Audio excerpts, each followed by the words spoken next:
Hello students, welcome in the online classes for class 12th bio. Here we start the chapter 1. So this is your NCERT book biology for class 12th. So let me introduce the bio subject. So here we take the unit 6 and last four first to fifth unit we already discussed in the 11th class. Here we take a start from the chapter unit 6, which is contain the number of chapter 4 1 2 3 4. The unit 4 is reproduction. So here we discuss all about the reproduction. First chapter reproduction in the organism, sexual reproduction, flowering plant, then next is the human reproduction, then reproductive health. So this unit all about related to the reproduction of living things. So this is your first chapter, reproduction in organisms. Here we discuss sexual and asexual reproduction. Okay, so only two topics we will discuss. So here today we are discuss only the introduction part of this chapter, then we will continue all the chapter with the online classes. So let's we start from the first paragraph. Here each let me zoom in, just wait. Okay, each and every organisms can live only of the certain period of the time. Means जितने भी living organisms होते हैं वो certain period of time के लिए ही live करते हैं. The period from the birth to the natural death of in the organisms represent is life span. ये लाइफ स्पैम की डेफिनेशन है. जितने भी जो मीन्स कोई भी लिविंग थिंग है, जो पीरियड होता है उसका लिविंग थिंग से और उसके बर्थ तक, माने जो वो बर्थ से जो उसकी नेचुरल डेथ होगी वही उसका लाइफ स्पैम होगा. मतलब जब उसका बर्थ हुआ और उसके बाद उसकी नेचुरल डेथ हो गई, this is a life span. Life span of a few organisms are given in figure. कुछ फिगर में इसके लाइफ स्पैम दिए हुए हैं अलग अलग एनिमल्स के. ओके, और अलग अलग लिविंग थिंग के दिए हुए हैं. तो फिगर 1.1 में हम डिस्कशन करेंगे. And several other organisms are drawn for which you should find out their life span and write in the space of species provided.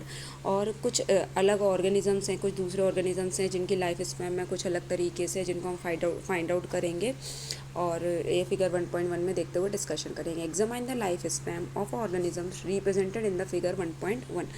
Isn't both interesting and intriguing to note that it may be the short of a few long the few thousands of year. कुछ thousands of year के लिए survive करते हैं, कुछ थोड़े time के लिए करते हैं. तो ये सारा डिस्कशन हम देखते हुए करेंगे. इस पैराग्राफ में सिर्फ इम्पोर्टेंट चीज़ लाइफ स्पैम की डेफिनेशन ही है. Okay, this one. एंड ये जस्ट इंट्रोडक्शन है पूरा portion. So just read out करेंगे. And you may note that life span of the organisms are not necessarily correlated with the size. जो life span होती है वो सिर्फ कोरिलेटेड साइज़ से नहीं होती है कि साइज़ छोटा बड़ा होने से जो बड़ा है वो ज़्यादा सर्वाइव करता है, छोटा ऐसा कुछ नहीं है. The size of the crow and the parrot are not very different. इन दोनों का साइज़ कैसा है, डिफरेंट नहीं है. थोड़ा मतलब एक ही जैसे लगते हैं देखने में दोनों साइज़ के हिसाब से. A very different yet there life spam show a wide difference. लेकिन इनकी लाइफ जो स्पैम है वो वाइड डिफरेंस शो करती है. सिमिलरली अब जैसे अब इसके कंपेरिजन में मैंगो ट्री की बात की जाए, द मैंगो ट्री है the much shorter life span. इसकी लाइफ स्पैम मैंगो ट्री की कैसी है, मच शॉर्टर है as compare to peepal tree के कंपेरिजन में. Whatever be the life span, death of the every individual organisms is certainly. हर individual जो भी ऑर्गेनिजम्स हैं उनकी डेथ इज़ है ही कंपलसरी, मतलब जो है उसकी डेथ होनी है. No individual is immortal except the single celled the organisms. Why do we say that there is a no natural death. हम ऐसा क्यों नहीं कह सकते कि कोई नेचुरल डेथ नहीं है इन सिंगल कॉल्ड ऑर्गेनिजम्स. उस सिंगल को हम बोलते हैं ऑर्गेनिजम्स. क्यों? Give this reality. Have you ever wondered. ये रियलिटी है जो आप देखकर आपको ऐसा आश्चर्य होगा. How vast number of the plant and animal species have the excited of the earth in several thousands of the year, and there must be the some process in living organisms. कुछ ऐसी process भी हैं, ये question दिए हुए हैं इन्होंने. तो ये हम और आगे डिस्कशन करेंगे डिटेल में. 2 क्वेश्चंस हैं. तो कुछ प्रोसेस भी बताई हैं लिविंग ऑर्गेनिजम्स की जो उनकी कंटिन्यूटी होती है लाइफ स्पैम की, उसको शो करते हैं. और फिर ये क्वेश्चन भी आंसर दिया है, yes we are taking about the reproduction something that we take for the granted. और कुछ हम इसके लिए भी लेते हैं, ये है ना.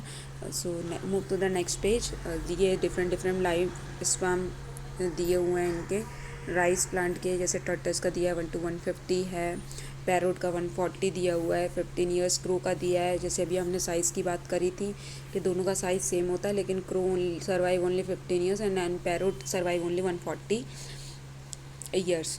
सो ये आप रीड आउट करें और फाइंड आउट करें कि कैसे कैसे अप्रॉक्सीमेट लाइफ स्पैम है सब ऑर्गेनिजम्स की। ये सब ऑर्गेनिजम्स हैं, कुछ एनिमल्स में, प्लांट्स में हैं, ट्रीज़ में हैं। सो ये ऑल अबाउट इंट्रोडक्शन है। फर्स्ट पैराग्राफ ज़्यादा ज़रूरी नहीं है, उसमें लाइफ स्पैम के डेफिनेशन ही ज़्यादा इंपॉर्टेंट है। देन ये सेकेंड पेज है आपकी एनसीईआरटी बुक का, जिसमें रिप्रोडक्शन हम देखेंगे। रिप्रोडक्शन डिस्कशन कर लेते हैं। Reproduction is define as a biological process. जो भी रिप्रोडक्शन होता है एक तरीके की बायोलॉजिकल प्रोसेस होती है, जिसमें क्या होता है, लिविंग जो भी ऑर्गेनिजम्स होते हैं वो अपना यंग वन राइज करते हैं, जिसको हम क्या बोलते हैं, ऑफस्प्रिंग बोलते हैं, similarly to itself. Okay, the offspring go, जब ऑफस्प्रिंग जो देगा वो ग्रो करेगा एंड मेच्योर होगा, then turn reproduce new offspring. और जो इन्होंने यंग वन दिया है, न्यू ऑफस्प्रिंग ये दिया है, वो क्या करेगा, फिर से ग्रो होगा और फिर सेम प्रोसेस कंटिन्यू करेगा, क्या रिप्रोड्यूस करेगा और अपना न्यू ऑफस्प्रिंग जनरेट बनाएगा। This there is a cycle of birth. और ये जो साइकिल है वो इस तरीके से चलता रहता है, जैसे बर्थ हुआ, उसकी ग्रोथ हुई, फिर डेथ हो गई। सो ये एक साइक्लिक प्रोसेस है लिविंग थिंग की। And reproduction enable to the continuity of the species and generation after the generation.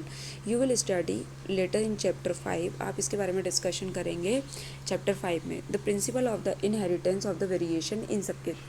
Okay, how genetic variation is created and the inherits during the reproduction. अब कैसे ये inherits करते हैं, reproduction करते हैं reproduction के time में, सो वो सारा हम डिस्कशन करने वाले हैं। अब इसमें बताया इन्होंने नेक्स्ट पैराग्राफ में, there is a large diversity होती है बायोलॉजिकल वर्ल्ड में। Each organisms have evolve itself own mechanisms is multiply the produce offspring. इन सबकी अपनी अपनी एक मैकेनिज्म होता है ऑफस्प्रिंग जनरेट करने का। The organisms habit it's internal physiological and the several other factors are collectively responsible for how it reproduces. Okay, so इसमें कुछ इंटरनल फिजियोलॉजिकल सेवरल फैक्टर्स होते हैं जो कि कलेक्टिवली रिस्पॉन्सिबल रहते हैं रिप्रोडक्शन की कैसे होगा।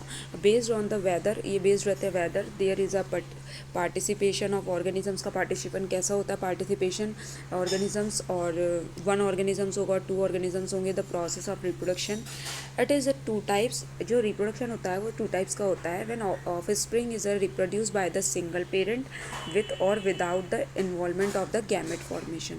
देखो ये लाइन इंपॉर्टेंट है, इसमें ये बोला है जब रिप्रोडक्शन इट इज़ 2 टाइप्स का होता है। जब ऑफस्प्रिंग रिप्रोड्यूस करता है सिंगल पेरेंट सेल से, जिसमें क्या होता है विथ और विदाउट, या तो होगा या उसके बिना इन्वॉल्वमेंट रहता है किसका, गैमेट हो या नहीं हो फॉर्मेशन उसका। द रिप्रोडक्शन इज एसेक्सुअल, ये एक सेक्सुअल होगा क्योंकि सिंगल हो रहा है। व्हेन 2 पेरेंट अपोजिट सेक्स के, जो 2 पेरेंट्स होंगे अपोजिट सेक्स के पार्टिसिपेट करेंगे, वो रिप्रोडक्टिव प्रोसेस होगी जो इन्वॉल्व रहेगी फ्यूज़न में मेल एंड फीमेल गैमेट्स में, जिसको हम सेक्सुअल रिप्रोडक्शन बोलेंगे। सो ये 2 टाइप्स के रिप्रोडक्शन है, सेक्सुअल और एसेक्सुअल, जो कि हम नेक्स्ट वीडियो में कवर करेंगे। It is just like introduction of the chapter first for class 12th bio. Okay, ये वीडियो फिनिश करते हैं यहीं, इसके बाद नेक्स्ट वीडियो में देखेंगे एसेक्सुअल एंड सेक्सुअल रिप्रोडक्शन से। Okay, thank you.